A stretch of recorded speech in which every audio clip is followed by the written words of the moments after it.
All right, and welcome back to the podcast. We've got part two with Zach Babcock. He is the host of the Underdog Empowerment podcast and runs the Podcast Powertrain Syndicate, which is a great network and program that you can get into if you're interested in starting a podcast, because Zach is a podcasting expert. And again, like I said, this is part two. So if you haven't listened to part one, make sure to go back and listen to that, because part two might not make sense. Yeah. Also, I just want to point out, and you're going to thank me for this or punch me. You just said podcast like 27 times in that intro. So podcast on the podcast, and I'm adding to it. But yes, this is going to be a great part two. And we're going to be talking about, and we're just going to dive right into the question that we left you hanging on, the ebbs and flows of the data. And we're back.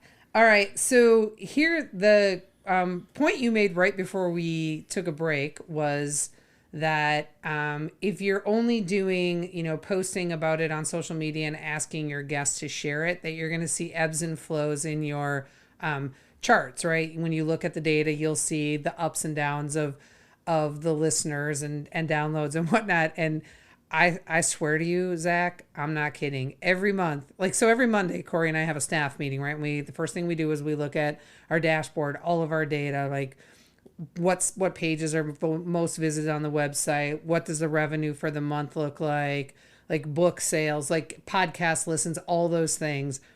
And every single month, at least once a month, Corey's like, well, we're up, we're down, we're up, we're down, right? And he's like, and we're like, we have no idea why, but we just look at the data.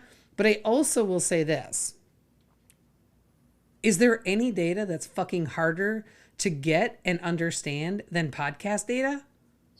Well, wait, maybe book sales on Amazon. Yeah, that's next to impossible. But I don't what do you use for really, because there's so many platforms, right? So is there any way to truly know what your listenership is, or your downloads or subscribers are across all platforms? Yeah. So that's, I'm glad you asked that question. So it's getting better. And a couple of years ago, it's even worse than what it is now. But podcast data has just always been crappy. They tell you downloads. Okay, somebody download the episode. Did they tell you how long they listened, what point they dropped off at? Did they skip a part? And you can easily gather that data. You know what I'm saying, with the tech that we have nowadays. But it is getting better, and there already are some platforms that are starting to give more data like that. So I use Libsyn as my hosting service. I like it. It's worked for me. The only reason why I use that is because it's the first one I ever used, and it's when I did my research when I first started out. Everybody that I looked up to that had podcasts, like Joe Rogan, this at the time of 2018, but like Joe Rogan, everybody that I looked into, they all had Libsyn. But with Libsyn, it only shows you, downloads per episode or total downloads. And then it shows you a weekly breakdown, a daily breakdown, and a monthly breakdown. And then it shows you what countries it came for, but it still doesn't show any of that. For me, the best thing that I want to know, the thing that I want to know the most is how long did they listen and what part did they drop off at? And if there's a lot of people that drop off at a certain part, I'm going to go back. It lets me go back and study and see why that happened. Maybe it's because I plug one of our courses or something at the same time in every episode, and everybody's used to it. I don't know about you guys. I listen to Joe Rogan, and I always skip through the first 6 minutes because it's all ads, and I'm trained that way. That's why I don't put the same ad in the same spot in my podcast, because I know I do that on his. But little stuff like that, Yeah. But there's this other thing, Spotify for podcasters.com. They give really in-depth stats or data and whatnot. They show you male, female, age group, all this kind of stuff, and it's pretty legit, and it's getting better. We went with Anchor because at the time Anchor had just been purchased by Spotify, so it was we can kind of kill two birds with one stone. made the wild assumption that they were going to connect the two together. But they did not, and because I just started looking at the Spotify for podcasters, thinking that I would see the same information, and it's completely different.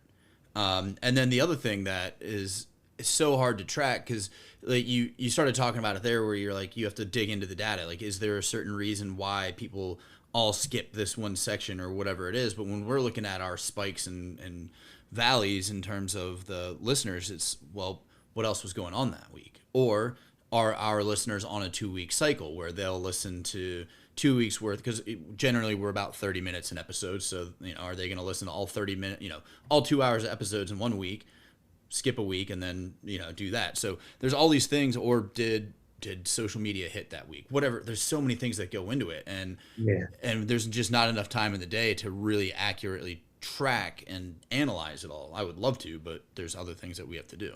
Yeah. And you're looking at so many platforms, right? You've got Spotify, Stitcher, Google Play, iTunes, iHeartRadio. Now Amazon has podcasts. Facebook is going to do podcasts. Audible, which I guess is Amazon, has the podcast. But there's just like all of these platforms. And it's like, does anybody aggregate all of the data? Yeah.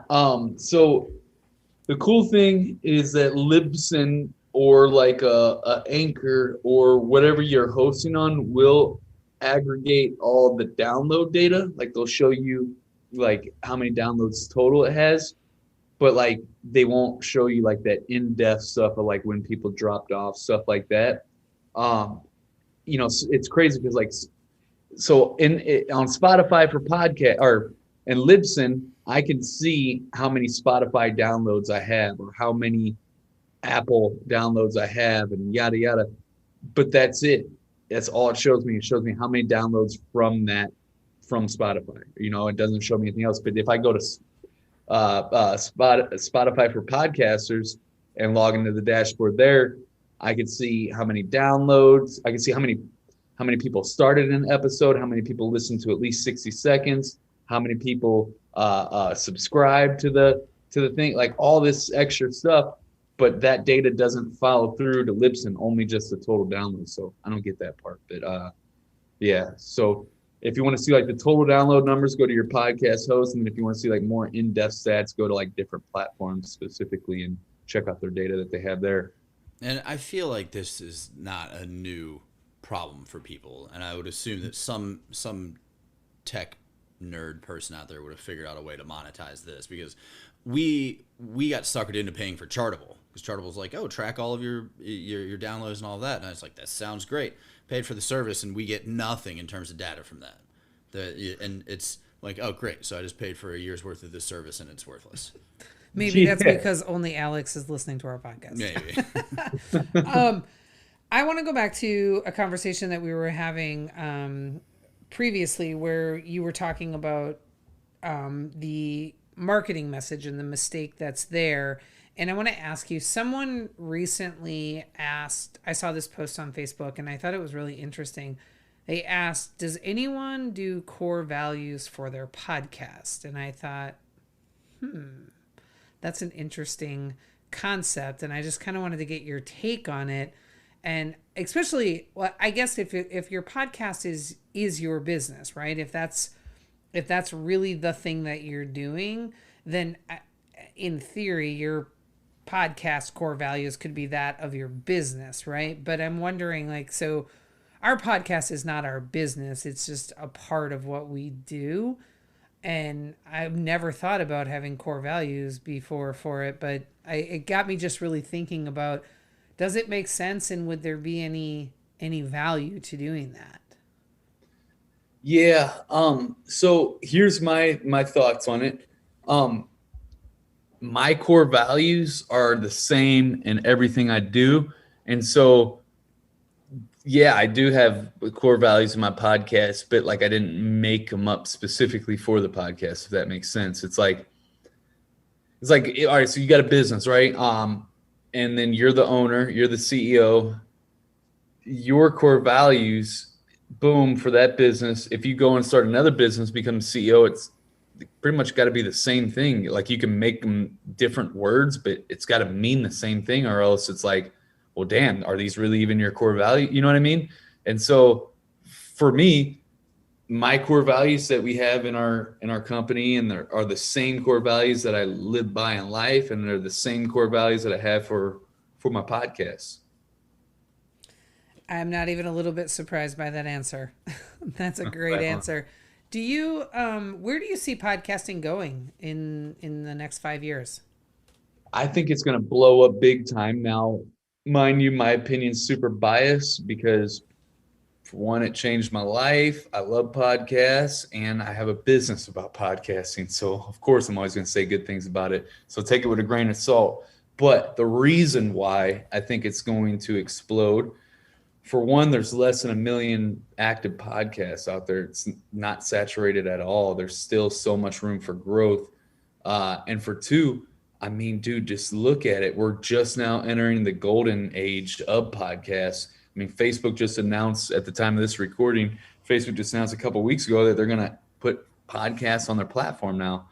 Like, that's going to be huge. When that happens, like a platform like Facebook, the biggest social media out there, and they're going to have podcasts on there, there's still, like, I can't remember. You can find these exact numbers on Nielsen.com, but it's something like 60 or 40% of the U.S. population doesn't even know what a podcast is yet. You know what I mean?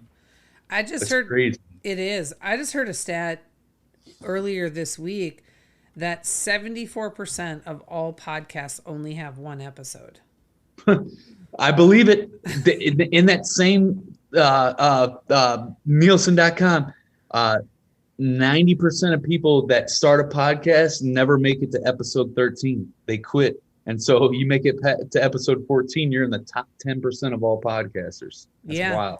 That was our strategy when we started our podcast, was that we recorded 10 episodes before we ever released one. So you're like, we're going to make it no matter what. We're not quitters. We are not quitters.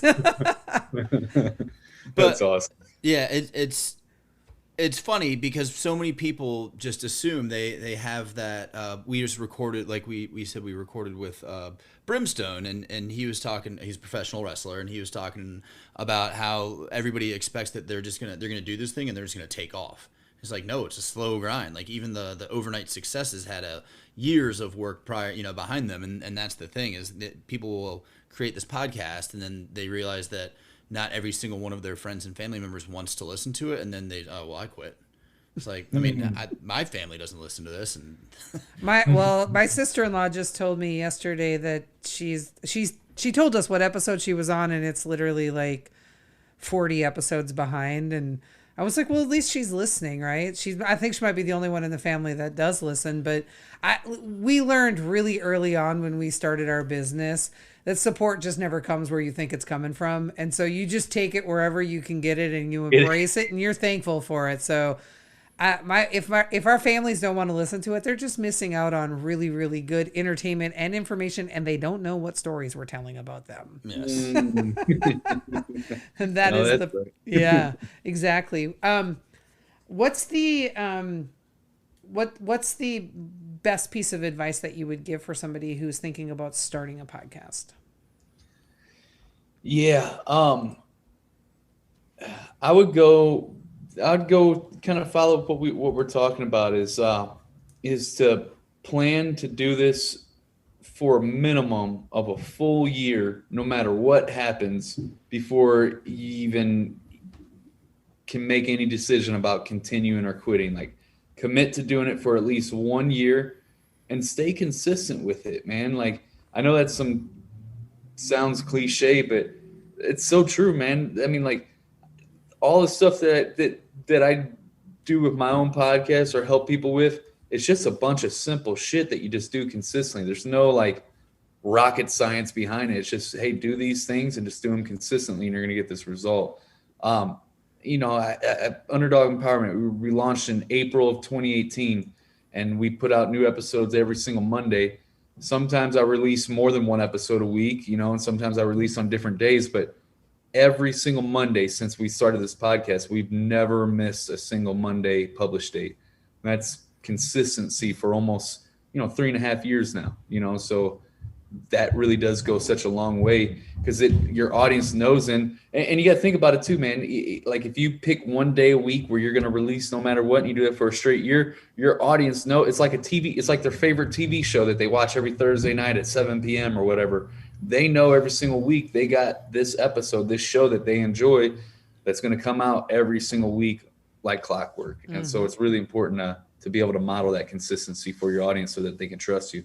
And not to mention that a lot of bigger names and people, businesses, that they won't even take you seriously unless you have a certain amount of episodes or have been posting for a certain amount of time. So people jump on and they're like, oh, I'm going to get Jay Leno on. It's like, no, you're not. He doesn't care who you are. Right. Yeah. Yeah. There's a lot of people who they'll actually publicly state what their number is, right? Like Seth Godin is like, if you have 100 episodes, I'll come on your podcast. Right. And so there's people that are Brad Lee, I think, is also 100 episodes, and then he'll take a look at the podcast. But that consistency is so important. And it's just as an entrepreneur in general, consistency is really key. And it's those micro things that you do every day over time, grinding it out, just constant, that really make the difference in how successful you're going to be. And like, listen, we all know as entrepreneurs, there's a lot of days when you just want to quit. You're like, this is harder than I care for it to be. But the reality is, I think that, people like the three of us are not built to go work for corporate America. It's not really who we are. And I would rather grind it out for myself till 10, 11, 12 o'clock at night than have to go work for somebody else and just be like, God, this is like the worst job in the world. And Corey and I shit on corporate America a lot on our podcast. So that's awesome. I'm right there with you. Yeah. I my first job was McDonald's. I was 16 years old and I lasted half a shift. And then I quit, and then I pulled a Scarface off a Half Baked. I was like, fuck you, you're cool. Corey and I laugh because I think, for the number of jobs I've had or contracts I've worked on, I might have been fired more than any other person on the planet. Like, I have been made available to the industry more than anybody else.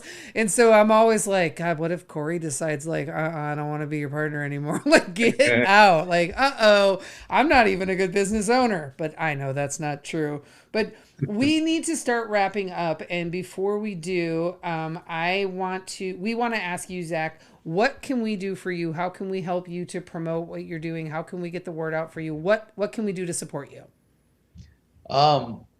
Honestly, having me on your show today was perfect. I appreciate the opportunity for you putting me and on your platform that you both have. You got the 100 episodes, a milestone, and been pouring your blood, sweat, and tears into building this platform, betting on yourselves, investing into it to grow it. So, I mean, I'm just grateful that you had me on here today. Well, thanks for joining us. We really appreciate it. Can you tell our listeners how they can find you? Yeah, absolutely. It's definitely probably the podcast is the best place to come check me out. It's Underdog Empowerment. It's on pretty much any podcast platform that you listen to podcasts on. But to make it super simple for everybody listening, you can go to underdogempowerment.com. Right there on the front page. You just might have to scroll down a little bit. There's a podcast section with a red button that says subscribe. Got iTunes, Spotify, Google Play, Stitcher, all that good stuff. Hope to see you guys over there. And thanks again for having me on your show. It was a blast. Well, thanks for joining us. We really, really appreciate your time. And thanks to our listeners for tuning in. We hope you enjoyed this episode as much as we did. Everything you need to know about Zach is going to be in the show notes, so check there. And if you're interested in working with us, then head on over to our website and book a call, because we would be happy to have a conversation with you about that. Don't forget to connect with us on our social media. We've got LinkedIn, Twitter, Instagram, Facebook, YouTube, and anything that you would ever need to know about us is on our website, including all the links to all of our ways to connect with us, which is sbpace.com. Do you think we should get a Pinterest page? No. Okay. You can also help us out by downloading and rating our podcast. We also would really like it if you left us a review. We prefer 5 stars, but we'll take even 1 if that's what you feel like we've earned. And you can reach out to us about any topics that you're interested in hearing more about. Don't forget to purchase our book, Seriously Now What? A Small Business Guide to Disaster Preparedness. It is a #1 bestseller on Amazon. We have a digital workbook download available on our website. And if you've already purchased it, please remember to like it, rate it, give us a review. We would appreciate it. I'm Julie. And I'm Corey. And this was BizQuik, and we're showing entrepreneurs how to burn the boats.